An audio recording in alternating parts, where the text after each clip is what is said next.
I feel like people can sense, inauthenticity. I just started to talk to people and I kind of had, a knack for being at the door and, it just became something that I was passionate about. How could we have a mutually beneficial relationship? Because I want some of the agents out there that are, like they might network, but they may not understand, like it's not just lenders, but financial advisors, builders, contractors, people in solar, even like local businesses in a community.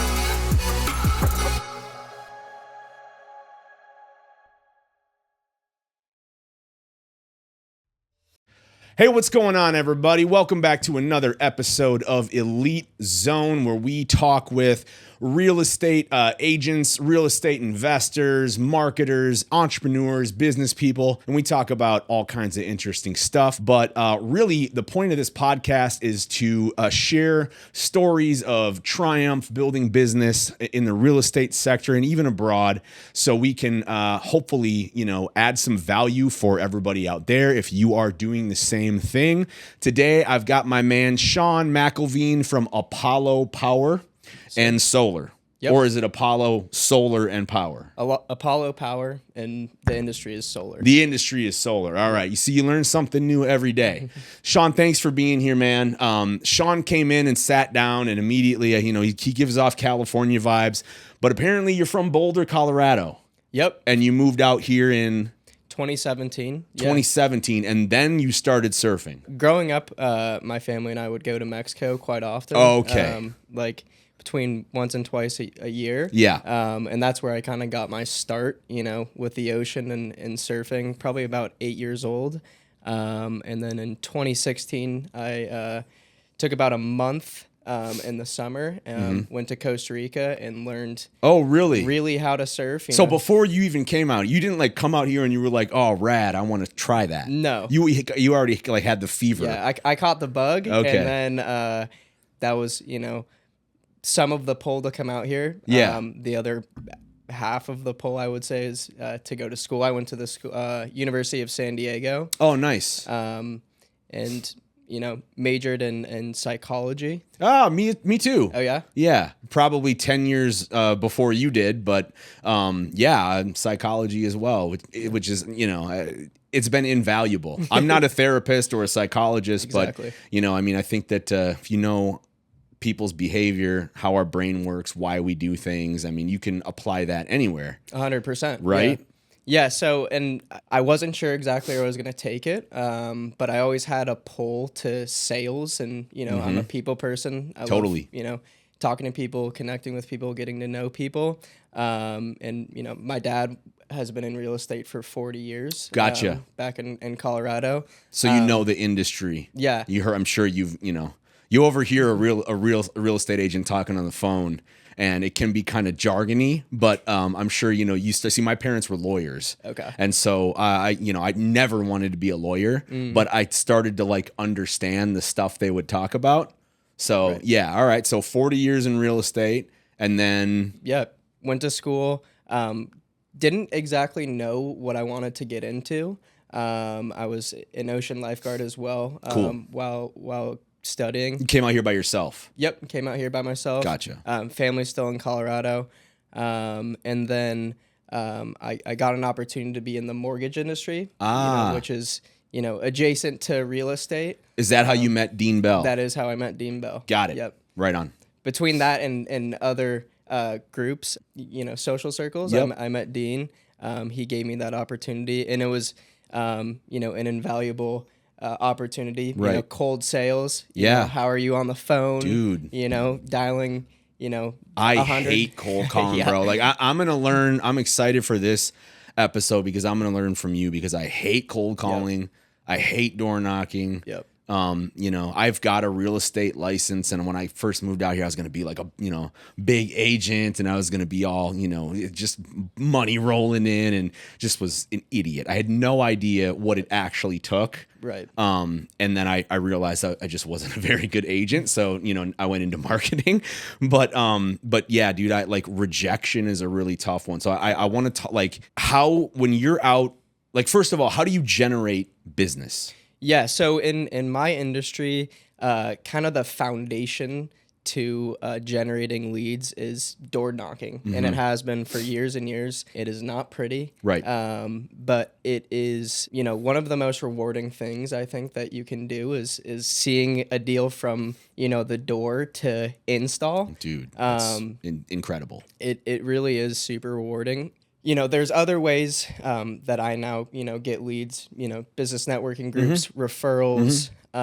We have a call center that, there is traction there. But when you develop a relationship at someone's front door and you can see that relationship build and develop all the way through, install and beyond. Yep. That's really where, that's really where I feel, I don't know, where I glean the most joy out of what I do. Satisfaction, right? Exactly. I mean, it's one thing, if you meet somebody online or on social media and there's 2 months of chatting or texting, right, or just, about the person. And then, you can build rapport in other ways, but you literally walk up and knock on somebody's door completely cold. Yep. They open the door and here's this young guy and you're going to try to convince them, to trust you. Right. So in the door knock and real estate, this is going to be so powerful for our audience because a lot of them are in real estate. Right. And I don't know the stats or anything, but I would imagine a lot of people have problems door knocking because, it's just not comfortable. Oh, yeah. Right. So then first of all, tell me the funniest or worst experience you've had door knocking first, because I know there's got to be one. Yeah, I mean, there's many, but I would say that I knock doors that say no soliciting. It's something that you got balls, brother. You just have to do. I've had multiple doors just really slammed in my face. Yeah, which never feels good. But what I would say, just in the grand scheme of things, is it's not as terrible as it's made out to be. There are out of, the thousands of doors that I've knocked, there's really not a huge horror story that I want to say. Gotcha. Which is great. There are people that get ticked off. Sure. And there's people that are annoyed, and you're almost always a nuisance. But what I would say is that as soon as you can just look someone in the eyes and basically, if it's a small, joke, if it's just, hey, I like your car, and something genuine that you can connect with someone from the get-go, and you guys just both feel, disarmed. And for de-escalate. De-escalate, exactly. The sooner that you can do that, the better. I also always have to have the mindset of I'm providing a service to these people. Exactly. I believe in what I do. Yep. That's the difference. Exactly. That's what and that's, that's been told to me a lot. Way long ago, I used to be in retail sales. I start when I was in my early 20s. And do you remember Journeys, the shoe store? Yeah, of course. I mean, they're still all over the place, right? Yeah. But I used to run Journey stores. Okay. And the regional manager was this dude named Jesse Demas, and he would dress business, but he had a mohawk and big black framed glasses and a big ring that said Journeys on it, and he was this suit. Oh, what's going on, boss man? He called everybody boss man. So he'd come in, shake hands, and just this guy, the energy that and the way he could just look at you and be like, you can do it, and you'd be like, yeah, I can do it. You know what I mean? He was really good at that. And he told me once, he's like, don't look at it as trying to sell somebody something. Look at it as either providing a service or even below that, getting them what they need. Yep. If you walk into a store, a shoe store, and somebody's like, well, I'm just looking. It's like, well, no, I know you're just looking, but you have to coach people along. Right. Because if you knock on my door and I open it and you're like, hey, this is Sean with Apollo, it's like, check out. Yep.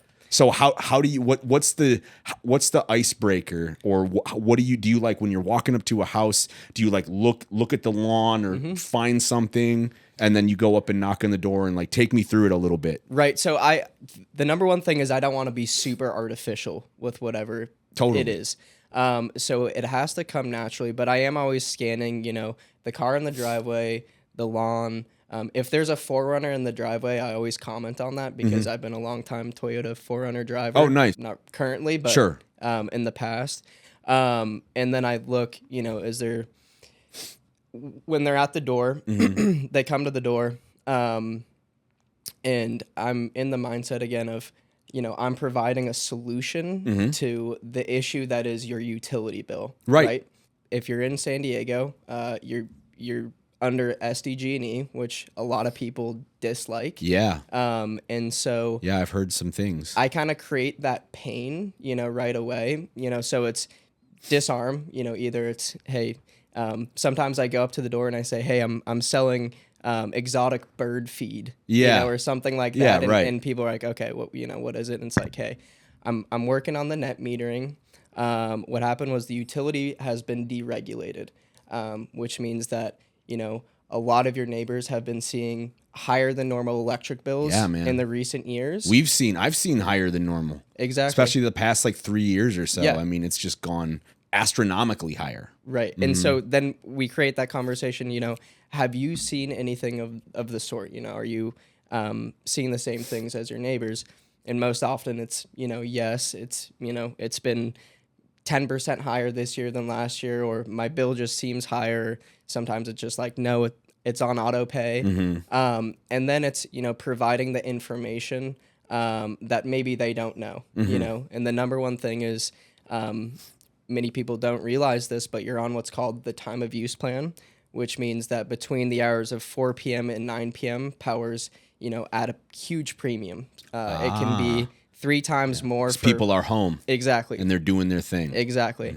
So power can be 3 times more expensive at that time than any other time during the day. And this was recently, within the last couple of years, recently put into place by SDG&E. So you're providing this information, you're kind of creating,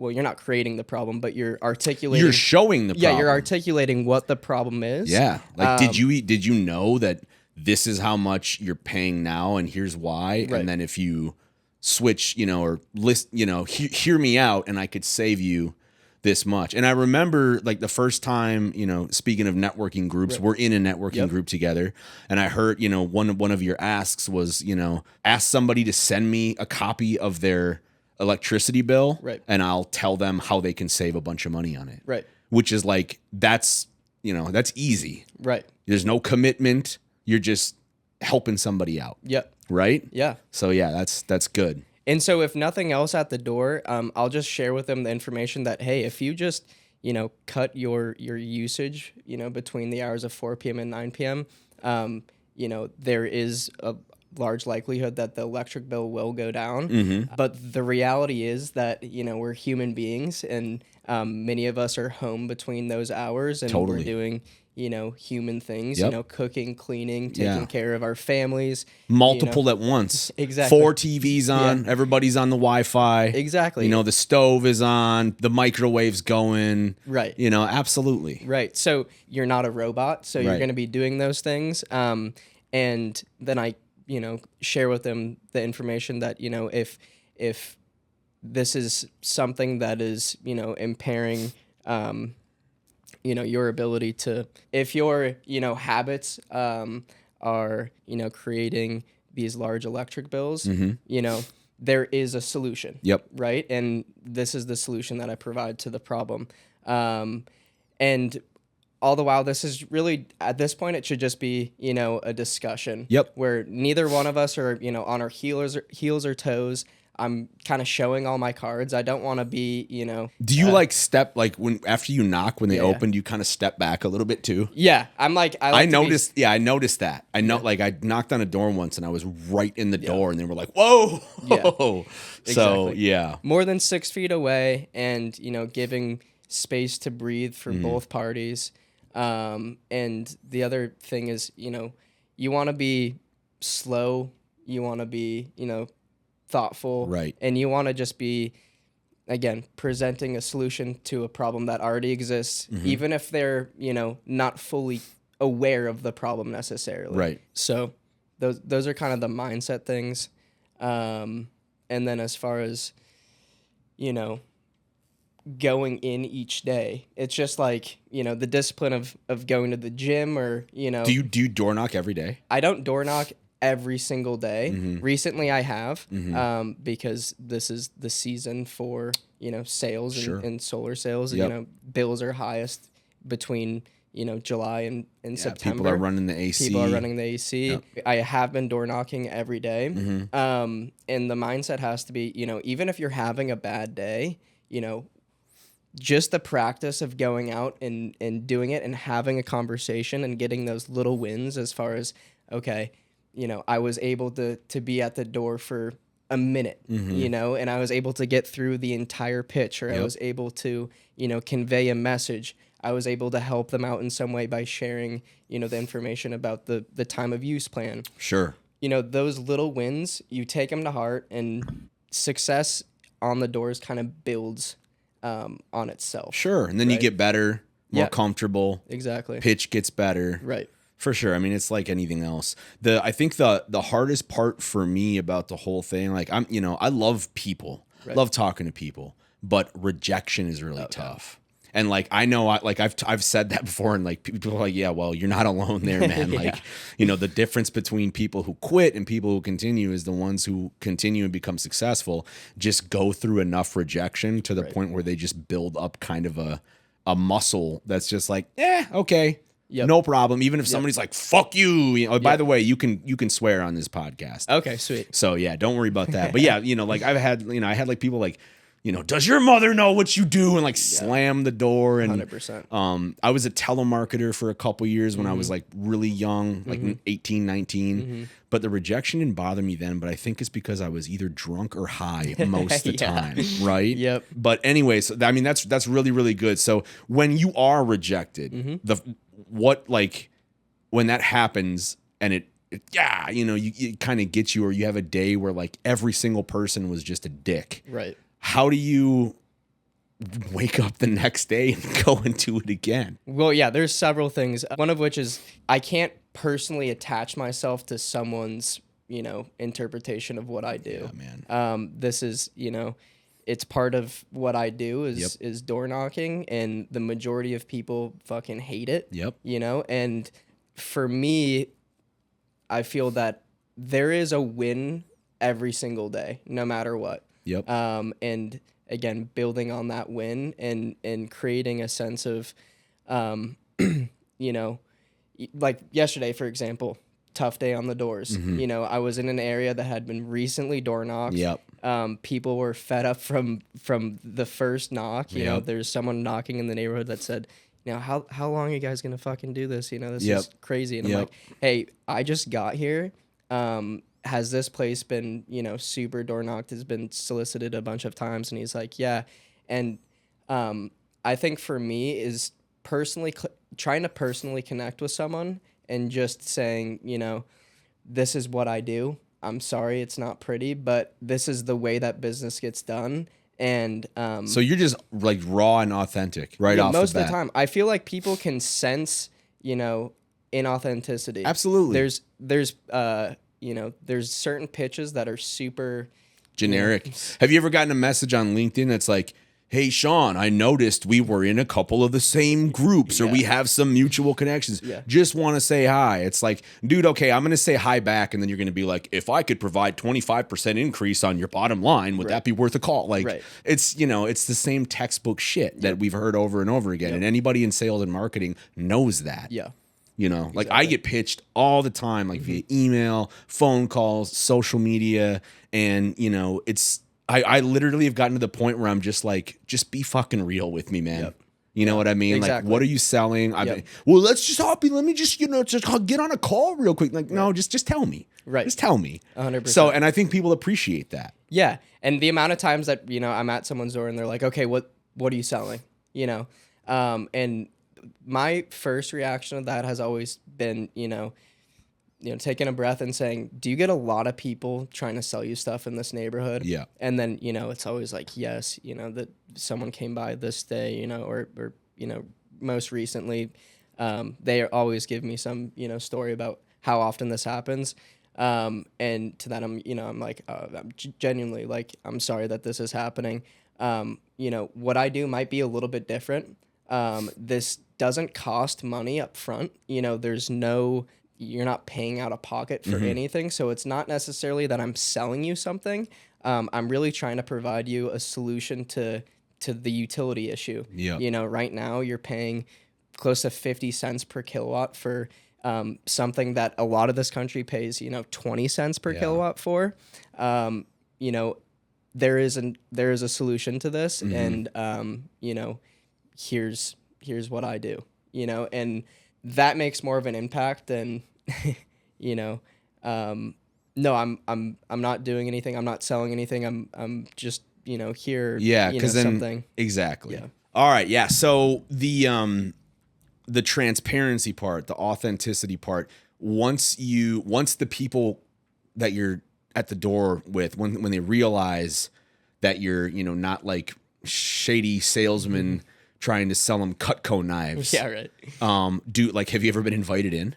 Oh yeah. Many times. Oh, really? Yeah. I mean, there's been times when I've spent, an hour and a half with someone on first visit. No way. No, sincerely. Dude. And a lot of times it starts with, hey, like we connect with on something that's totally different than solar. Sure. It's, hey, I saw the wetsuit hanging in the driveway, do you surf? Do you So you have to be like detail oriented. Oh yeah. You can't just like white knuckle it and go knock on a door and be like, all right, he's going to like me. Yeah, no. Yeah. You have to be aware of your surroundings. And you also have to pick up on, their vibe as well. You don't want to be, they're kind of like, okay, what is this? And you're just like, some salesy person. Right. You want to connect with them and kind of meet them where their energy is. Totally. And just be like, dude, I get it. Yeah. But here's, here's a solution to what you're already dealing with.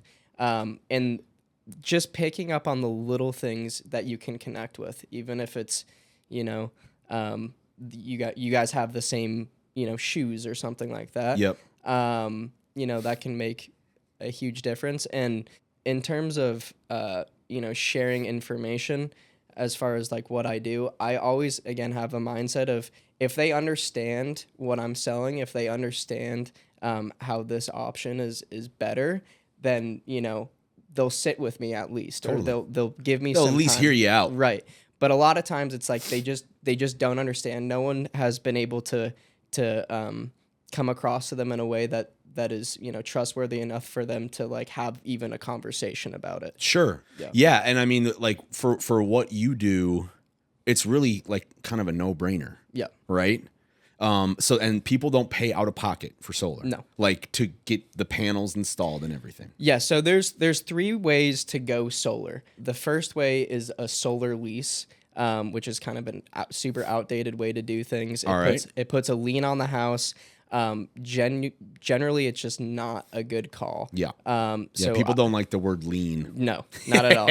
So I automatically just kind of ex-nay that, but I show them that is something that's sure. out there, because there are, fraudulent people that will, try to put you in that option and then just ghost you. Yeah. The second way is to actually still purchase, the actual system. And, there's been a myriad of things that have happened to make that a less suitable option for the majority of people. Okay. The biggest thing is that now you're required to have a battery with a solar system. All right. Otherwise, I mean, people will sell solar systems without a battery. It just works like 25% of what it can. Yeah. So I'm very transparent from get-go with this. Like, hey, things have changed. The purchase is still an option. It really makes the most sense if you have the cash in hand to buy it, because the ROI is huge from there. Then it's like you buy a solar system and you don't have any electric bill. Yeah, you're just going to save a shitload of money every month. Exactly. And so over a period of time, it pays for itself. Yes. And then some. Right. But Right. with the purchase option, a lot of times, at least right now, that period of time to pay it off is getting larger Longer. and larger. Sure. Yeah. So, and then I tell people, 95% of my customers, they go with the PPA option, which Okay. is solar as a service. Okay. What that means in solar as a service, it's kind of SaaS. Yeah. Hey, solar is a software as a service. Exactly. Solar is a Solar service. as a service. Yeah. So what that means is, we become your utility. Your utility sits on top of your house. You pay, a rate that's locked in for your utility power. So you guys like 2 months later can't be like, oh, nope, sorry, it's going way up. Yep. No. So, I'm very transparent about, the numbers and everything with them. But the biggest thing is that, you're not victim to SDG&E's rate hikes every year. Yeah. You're not victim to the extra fees and charges that you get on the bill. If you look at the bill, you'll see that the majority of what you spend on electricity isn't actually the generation of the electricity. It's the transportation and distribution of the power, because a lot of our power comes from out of state. Oh. So they're shipping Gotcha. the power to your house basically, and then they charge you for that, and that can make up between 30 and 40% of your bill. Yeah, and I mean, it's not like the power companies send you, hey, here's a breakdown. We're going to explain what everything is and why. Nope. It's just numbers and jargon on a bill. Exactly. Right on, man. Well, how did you why not just become a real estate agent like your dad? Why go into this? Yeah. So from kind of the mortgage industry and just where rates were at the time that I was in the mortgage industry, it wasn't something that was serving me at the time. Sure. So I had a few, good friends who were in solar, and they said, I think you'd make a great, basically solar salesperson. Yep. And so I was like, yeah, I'll try it out. And I started to learn more and more about the utility and basically how corrupt it is here in California.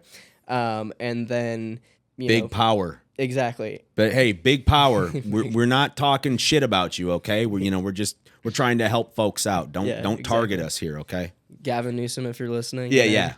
We're good. We're good people. We're good people. And then I just started to talk to people, and I kind of had, a knack for being at the door and for, sharing, this information, and started to glean some success. And then, it just became something that I was passionate about. Right. Yeah. Totally. Dude, that's really cool. So obviously in what you do, networking is important. Absolutely. Tell me a little bit about how, let's say I'm a real estate agent and I'm trying to grow my business. Right. Or a lender. How would I partner with somebody like you? How could we have a mutually beneficial relationship? Because I want some of the agents out there that are, they might network, but they may not understand, it's not just lenders, but financial advisors, builders, contractors, people in solar, even local businesses in a community. Right. So let's say, how would that relationship work out? Everyone has an electric bill. This is an issue that everyone deals with. Yeah. So just, I guess, being the person that, at least from my point of view, being someone who's, trustworthy, who's accountable, and someone that people can do business with, and someone that, people can understand where I'm coming from and what I offer, is huge. And then just being, I guess, the point of contact for, I know a solar guy. So it's like an extra added value point. Exactly. So if I'm on a listing appointment, or I'm or whatnot, and you can mention oh, hey, what's your electricity bill like? Is it pretty spendy? Blah blah blah. Or on the other hand, if you are out and you're what's the electricity bill like, and they get into conversation, they're I don't even know how much longer we're going to be in this house. Right. We're looking somewhere else. Yes. If a good realtor, you might say, well, hey, I don't know if you have one already, but you know, I work with this person a lot. They've helped me out. So, you know, it's a mutually beneficial thing. Right. Yeah, maybe I misunderstood the question, but yeah, like if I'm at the door, one of the biggest objections that I get is, "Hey, I'm moving in this amount of time." Right. Which is, you know, everyone's moving in course. some amount of time. Yeah. But that's always, you know, my, you know, reaction is, you know, I actually, you know, I have a real estate agent. Do you, you know, have you been set up with a real estate agent? Are you looking right now? And start asking questions specifically about that. Yep. A lot of the times people aren't honest with Sure. you know, but just, you know, having that in my back pocket. And, you know, there's been, you know, several times when I've been able to give someone, you know, a lead based on just someone's objection at the door. Yep. You know, at least I guess it's more of a lead than a referral because it's still coldish, but it's warm. Yeah. You know, it's warmer than completely cold. But yeah, but you could say like, hey, you know, I was in this neighborhood, was knocking on some of these doors, and somebody particular, you know, it might be an okay idea if next time you go out knocking, go introduce yourself. Right. Or go drop a listing package at the door because they told me they were, you know, thinking of selling. Right. Cool. Yeah, so that's agents and lenders that are listening. I mean, that's why, you know, your power partners and, you know, networking is really beneficial for you because, you know, let's say you don't want to go out and knock doors, but you know, a guy like Sean who's out there doing it, and you're tight with him and you guys, you know, you trust each other and you can get income from that. Yeah. Very cool. All right, man. Well, what about, I guess a couple of things. And this is interesting because I've heard a lot of different takes on this. Okay. But some people think if you're in sales, period, you should look professional. Yeah. All right. Now, I agree with that. I'm dressed in street clothes today. You look good though. Thank you. I appreciate that. But but here's one of the I just want to talk about this because this is really interesting to me. Okay. Have you noticed that every guy in San Diego has a beard? There are a lot of people that have beards. I swear to God, man, like everybody has a beard here. Yes. And like I'm from Minnesota and like I travel out east, you know, semi-frequently, and it's really like it's not that beards aren't popular everywhere. Right. But out here it's a really big thing. That is true. And so when I moved out here, I went to my first job interview and I had a suit on. And the CEO of the company looked like me. Yeah. And just so you guys, I mean, I have flip-flops on. Yep. I got jewelry, I got earring, you know, like, and this is like, you know, what you see is what you get. This is me in my natural element. So I think there's something good about being authentic. Right. But like, for example, if I'm, you know, going to buy a motorcycle, I don't want to buy a motorcycle from a guy in a suit. Right. However, if I'm, you know, buying insurance, I don't want to buy insurance from a guy that just rode up on a Harley. Right. Right. Right. So like, that's why for the most part though, regardless of industry, I do try to keep semi clean cut. Yep. Just because, you know, I feel like, you know, if you have a shaved face, it's less intimidating. And I know there's a bunch of different studies on this, but what have you, like, your appearance, you're clean cut, you're a handsome guy. I'm sure the lonely housewives just love you when you knock on the door. I don't know how you keep your hair like that because it's like perfect even at 7 a.m. in the mornings when we get on our calls. But like, what's your take on that? Like, do you feel like your looks and presentation plays a big part in that? Or is it like, nah, just, you know, just be yourself and people will, what do you think? Well, first off, thank you. I appreciate the kind words, but I think that for me, it's, you know, how do I feel the best, or how do I present as my best version of myself? 95% of the time, it's I'm wearing, you know, a collared shirt and I'm dressed in pants. Right. And that kind of, I guess, in maybe just a tiny way may separate myself from, you know, the average solar guy that comes in shorts. Sure.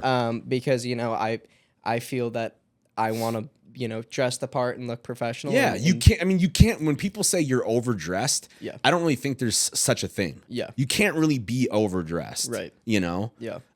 Yeah, okay. So but to your point though, like sometimes if I like I'm a rock guy. I'm in a band, you know, I got tattoos all over me. 100%. So like this is me, but like I wouldn't go to a business meeting like this. Right. You know what I'm saying? Like I you know, obviously take off the jewelry for most of it, and you look presentable, look the part. Yep. So I mean, I think there's value in both. Now I would like, or you know who Gary Vee is? Yeah. So like he's like fuck it, I'm in a Lakers or a Jets jersey in my hat. This is me. That's and I know my business could be a lot bigger if I played ball with other people, and like I love that. I truly do. Like, and I hope someday maybe the whole world is like San Diego. Totally. But yeah, I think it's like you look at the industry. If I'm going to sell that I'm a plumber, I'm not going to show up in a suit, or khakis and a collared shirt. I'm going to have the polo with the name tag and the click. I'm going to look like a plumber, right. So you kind of have to